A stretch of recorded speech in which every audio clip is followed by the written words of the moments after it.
Oh, hello everybody, I'm Claire, welcome to my video blog.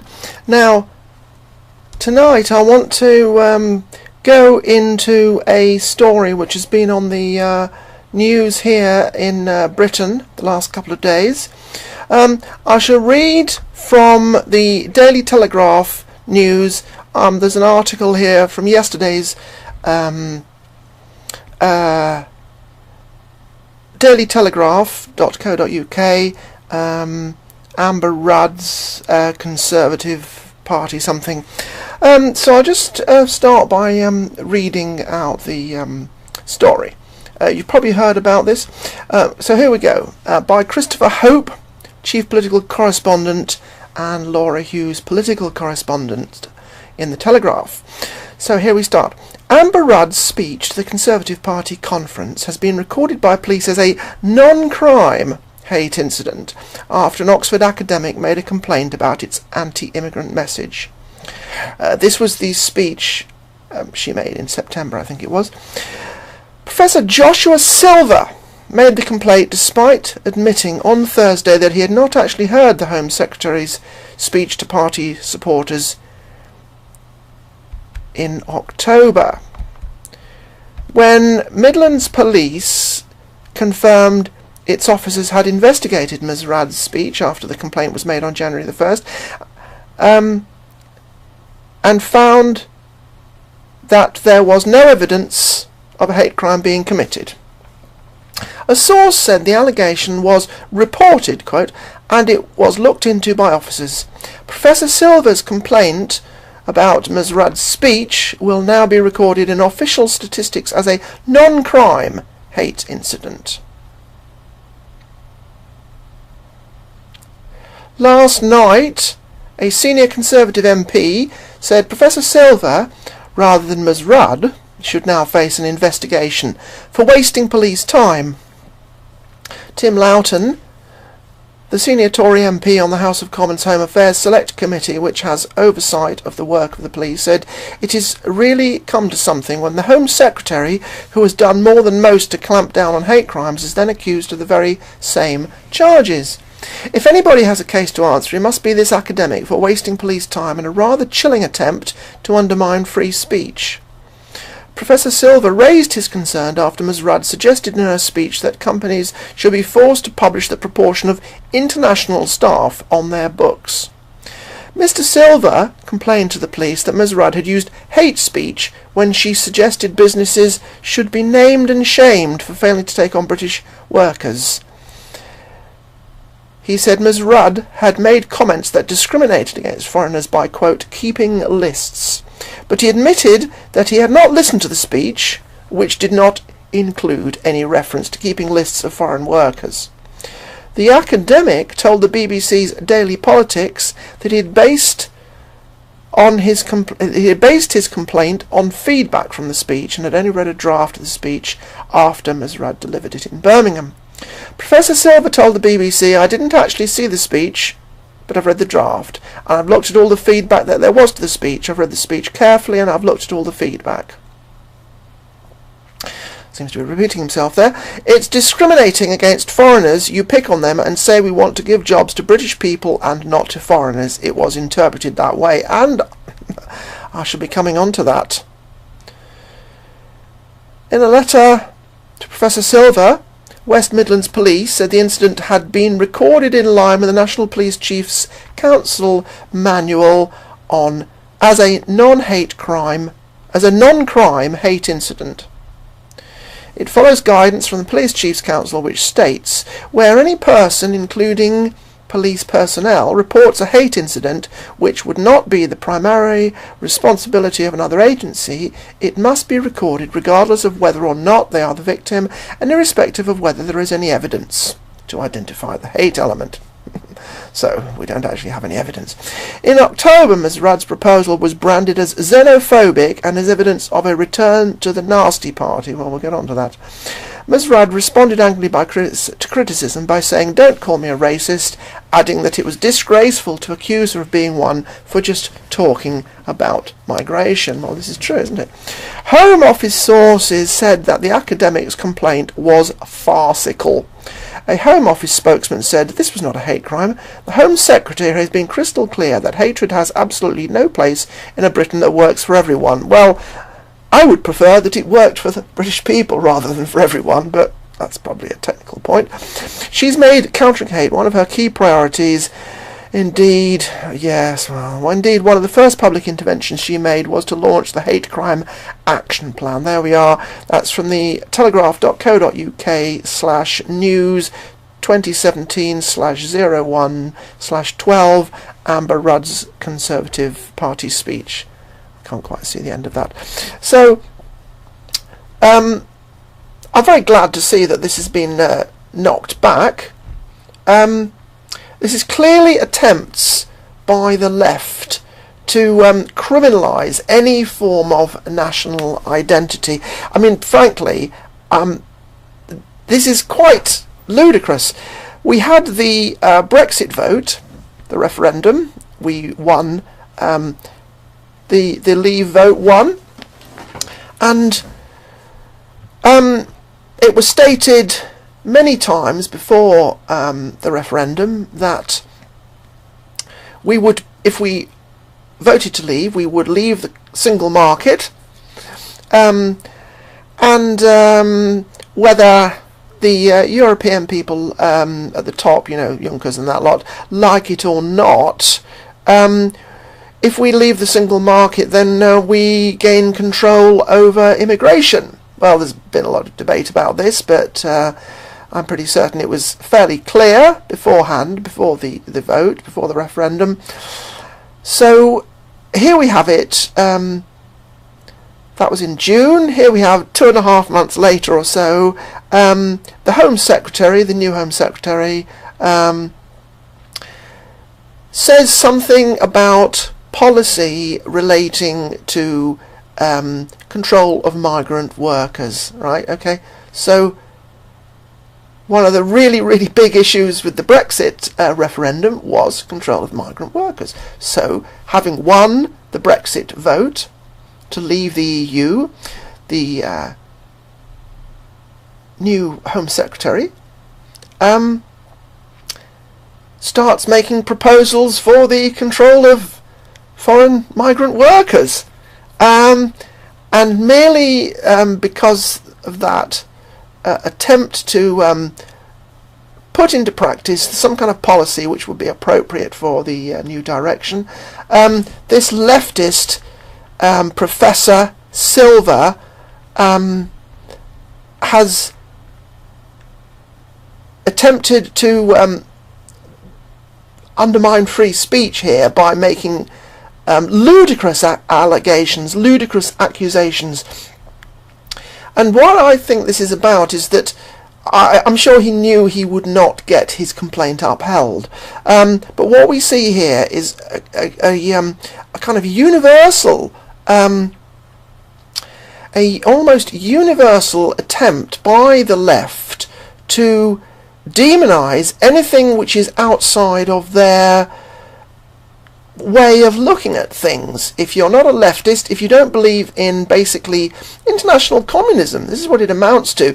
If you're not going to have control over workers, then you're going to have to allow in anybody from any country, and this is basically what it's leading up to, and that surely is international communism, because if we don't have control over who's in this country, if anybody's allowed to come here, anybody's allowed to get work, then they get work, and then they're obviously, we've had huge numbers of people coming here who maybe are illegal, they don't get work, maybe they find ways to get onto the benefit system.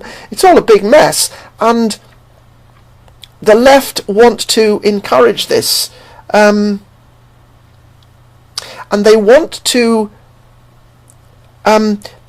demonise certain words. For instance, one word that they really don't like, and I became aware of this some years ago, is the word foreign. Now, I remember a few years ago I began to realise that I felt slightly uncomfortable if I ever used the word foreign, and I started wondering why this was, and I realised that there was a concerted media attempt to demonise the word foreign, so you couldn't say that somebody is foreign.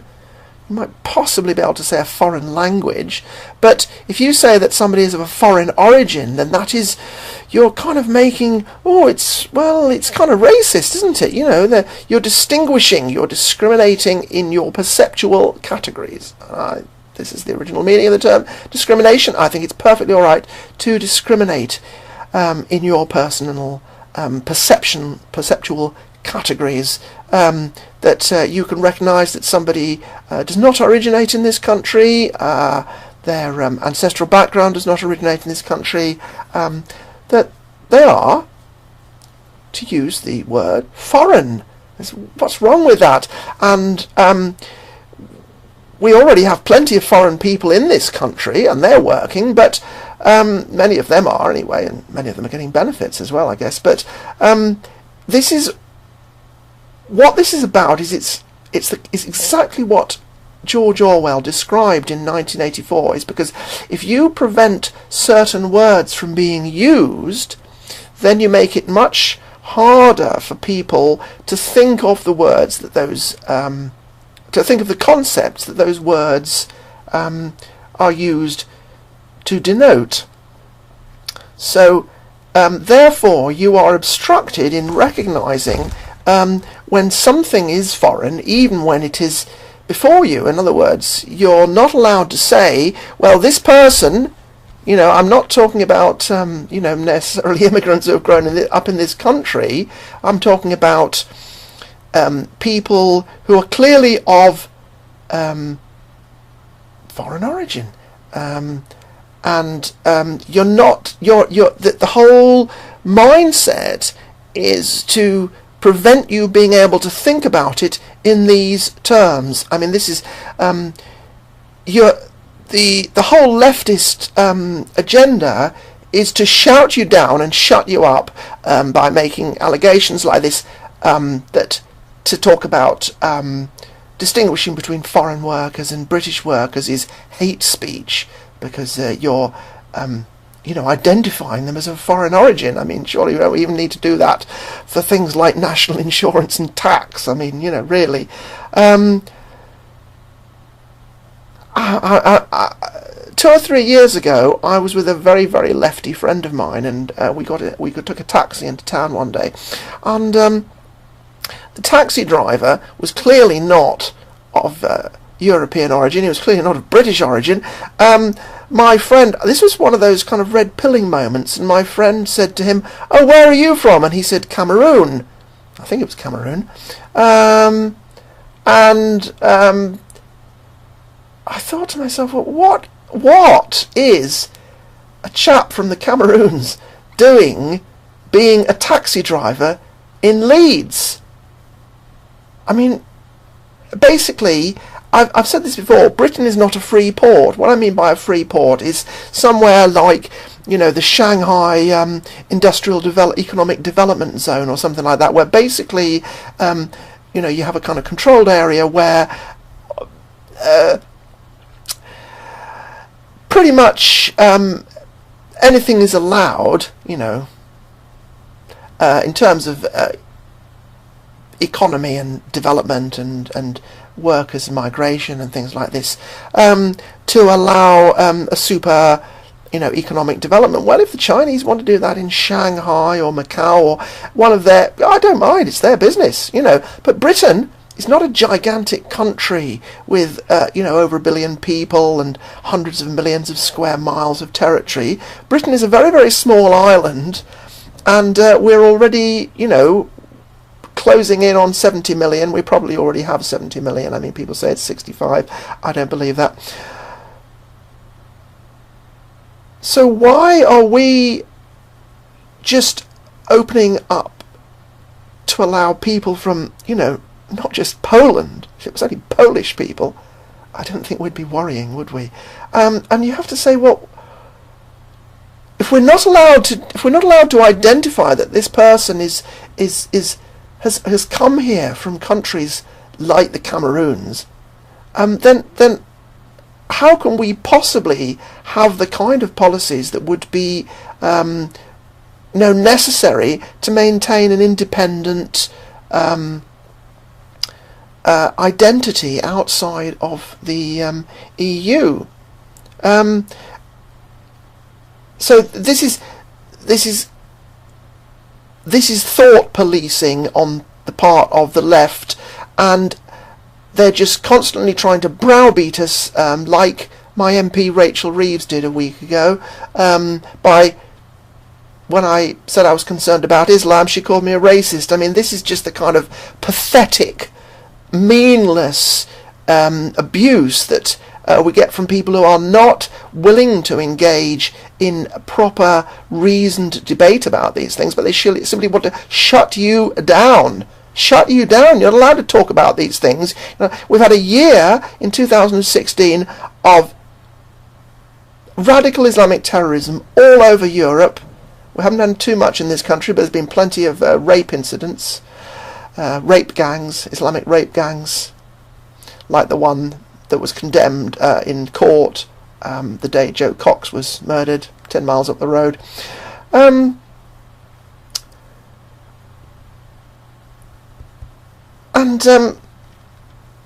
they just want to shut it down. They just want to shut. You cannot have discourse about this because it is so designed that we have to. That basically it's designed to break down our society, because everything that this country was is now considered by the left to be evil, fascist, racist, Nazi, whatever. This completely meaningless load of tosh.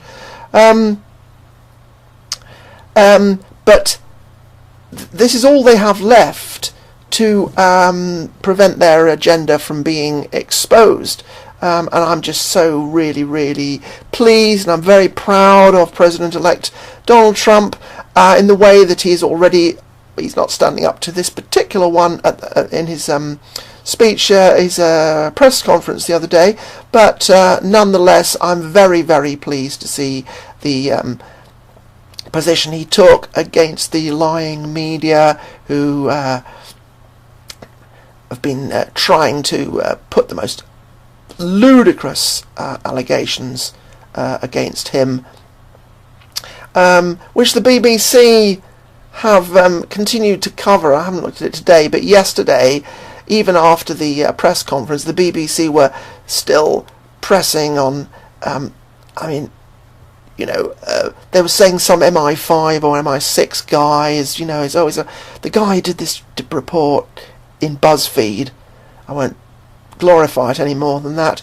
He's an ex-MI5 guy or something, like typos and all, So it's absolutely pathetic. I think the BBC should be banned from Trump press conferences. I was very pleased to see that he dismissed them, and it's incredible. After multiple rebuttals of this most salacious and lying story which BuzzFeed put out, the BBC reporter, I think it was the BBC reporter, actually had the nerve to say, if any of this is proved to be substantial, Mr. Trump, will you consider your position? I think you should consider your fucking position, BBC, in the way that you lie and misrepresent these things. You don't put that to somebody when they've already rebutted it. And even newspapers like the New York Times have said it's not worth publishing. It shouldn't be published. It's completely unsubstantiated, salacious allegations. Trump did well to praise the New York Times. So we're seeing a divide here between those who are just going to continue pushing with these allegations, whether it be against Donald Trump, false allegations there, or whether it be against the Home Secretary Amber Rudd, and I think she's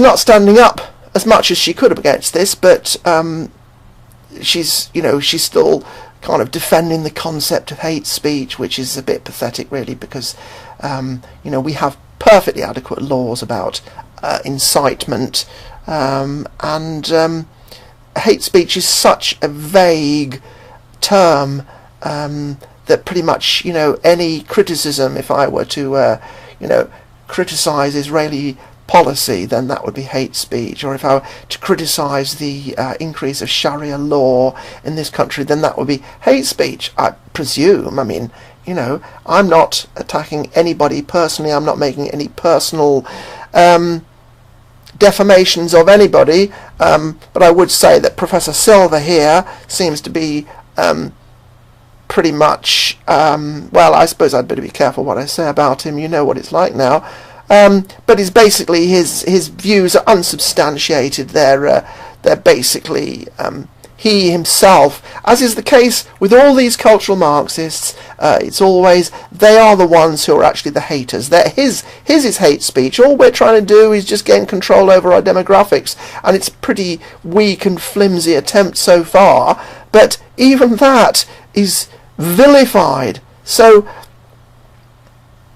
I'm really glad to see that the police have just, logged this as they're required to.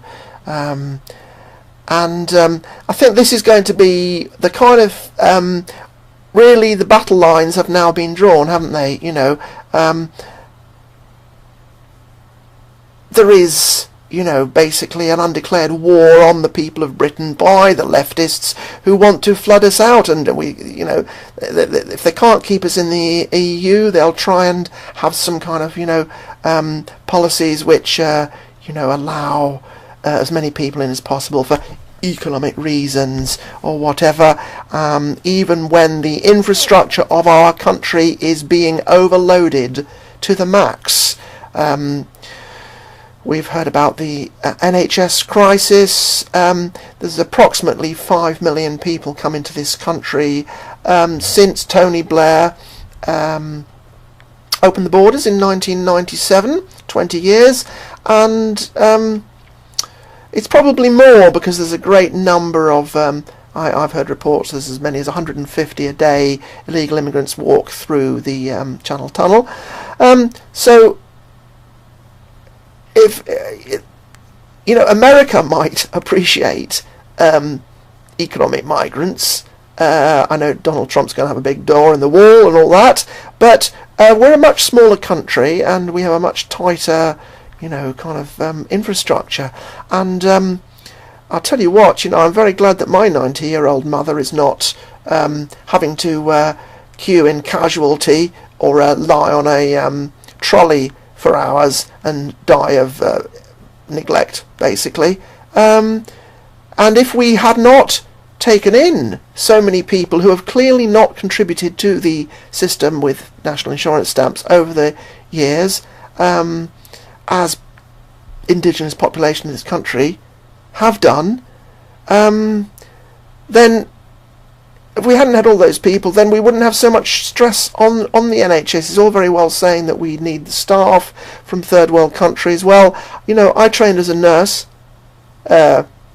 nearly 30 years ago or something, and I don't see why we aren't able to train our own nurses like we always used to in the past.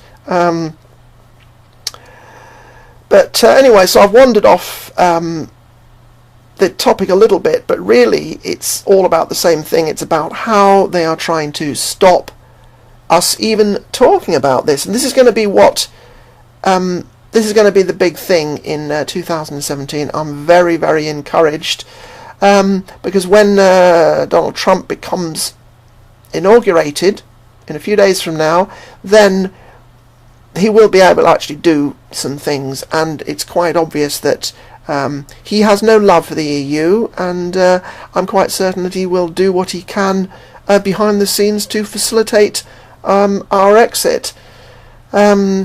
So I probably better just kind of start winding up here. This is a war of beliefs and ideology, and these hateful people are trying to make us feel like we are unable to speak our own minds. There's nothing wrong in trying to control the number of people who come into your territory. This is really what it's all about, and the left want to destroy everything. But they might think that they're doing it out of charity, but basically if you have uncontrolled numbers of people come into your territory, they basically become invaders and they want to take over. Look at Paris. What has become of Paris? It's a squatters' camp. All over France, Germany, we have these Sharia zones. These leftists, they refuse to acknowledge this. If you draw attention to this, you're responsible for hate speech. I think this is complete and utter nonsense, and we just have to call it out. We have to have control over our borders, and this is a major change in view that the people of Europe are having, and I think we're going to see great things this year in 2017. So thank you very much for watching. Please subscribe, like, share, and if you're interested in finding out about the seed and root from which these ideas that I have, these more independent ideas I have than the leftists that I used to consort with, then you might be interested in looking at my book, Waking the Monkey, where I began to give myself the experience, the seeds of agency in the face of, how shall I say, leftist conformity. Okay, thank you for watching, everybody. Chardonnay, my kin. Correspondent in the Telegraph. So here we start. Amber Rudd's speech to the Conservative Party conference has been recorded by police as a non-crime hate incident after an Oxford academic made a complaint about its anti-immigrant message. This was the speech she made in September, I think it was. Professor Joshua Silver made the complaint despite admitting on Thursday that he had not actually heard the Home Secretary's speech to party supporters in October. When Midlands Police confirmed its officers had investigated Ms Rudd's speech after the complaint was made on January the 1st, and found that there was no evidence of a hate crime being committed. A source said the allegation was reported, quote, and it was looked into by officers. Professor Silver's complaint about Ms Rudd's speech will now be recorded in official statistics as a non-crime hate incident. Last night, a senior Conservative MP said Professor Silver, rather than Ms Rudd, should now face an investigation for wasting police time.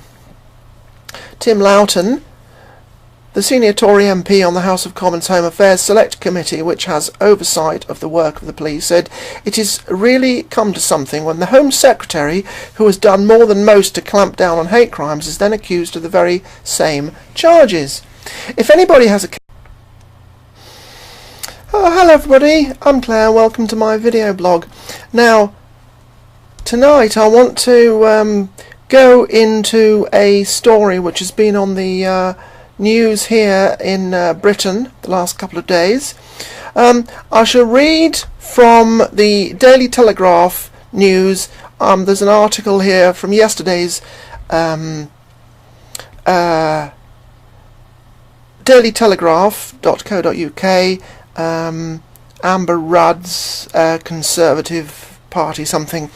So I'll just start by reading out the story. You've probably heard about this. So here we go. By Christopher Hope, Chief Political Correspondent, and Laura Hughes, Political Correspondent. Feedback from the speech, and had only read a draft of the speech after Ms Rudd delivered it in Birmingham. Professor Silver told the BBC, I didn't actually see the speech, but I've read the draft, and I've looked at all the feedback that there was to the speech. I've read the speech carefully, and I've looked at all the feedback. seems to be repeating himself there. It's discriminating against foreigners. You pick on them and say we want to give jobs to British people and not to foreigners. It was interpreted that way, and I shall be coming on to that.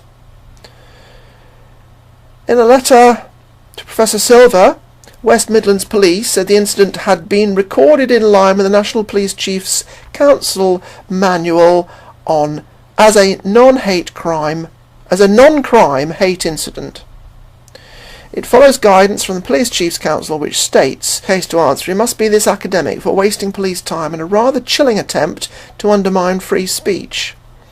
Professor Silver raised his concern after Ms Rudd suggested in her speech that companies should be forced to publish the proportion of international staff on their books. Mr Silver complained to the police that Ms Rudd had used hate speech when she suggested businesses should be named and shamed for failing to take on British workers. He said Ms Rudd had made comments that discriminated against foreigners by, quote, keeping lists. But he admitted that he had not listened to the speech, which did not include any reference to keeping lists of foreign workers. The academic told the BBC's Daily Politics that he had based his complaint on